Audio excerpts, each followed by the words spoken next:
is one thing that you wish you could go back and tell your younger self in those early days of grief? Or maybe more than one, but... Yeah, I mean, like, the first one that comes to mind would be, and my younger me, okay, yeah, thanks. Okay, boomer. But it would be that it wasn't your fault, I think, because that really weighed on me for the first, maybe a couple of years. And then secondly, that it will get better. And that, like, this will not last forever. And like I said, I know that version of me would be like, yeah, thanks. Like, okay. Because when you're going through that, it really hurts and it really feels like it's going to last forever. Yeah, in the midst of that. I think that those are two things. And also, I think another thing would be, like, don't push God away. So even in the midst of grief. And honestly, I found out, that I hated God, for that loss.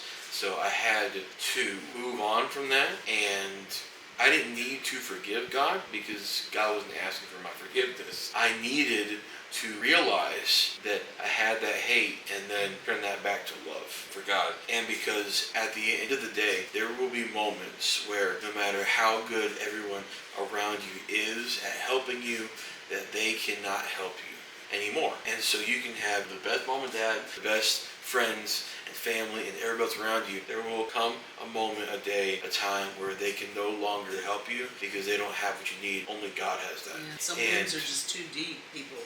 Yeah. And if you have completely turned your back on God, there will be no one left, no other answer, no other help available. So then you have to come back to God. You have to. It's the way it is. Because without God, there are just certain things that you will never be able to do.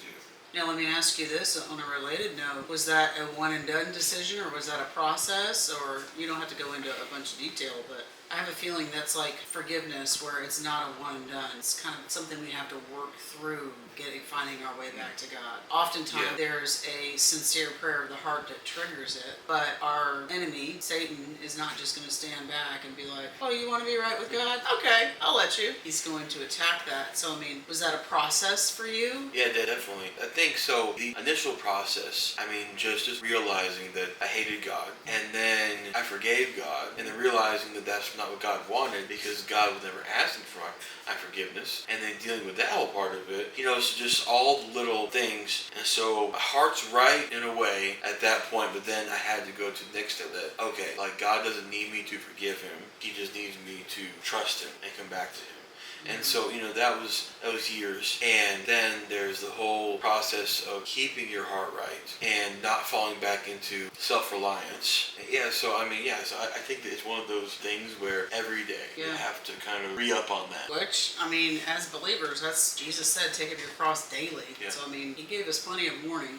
This is going to be something we have to do frequently. But let that be an encouragement to those of you that might be watching, that if you make those steps, it is a journey. It's God will meet you right where you are. He will.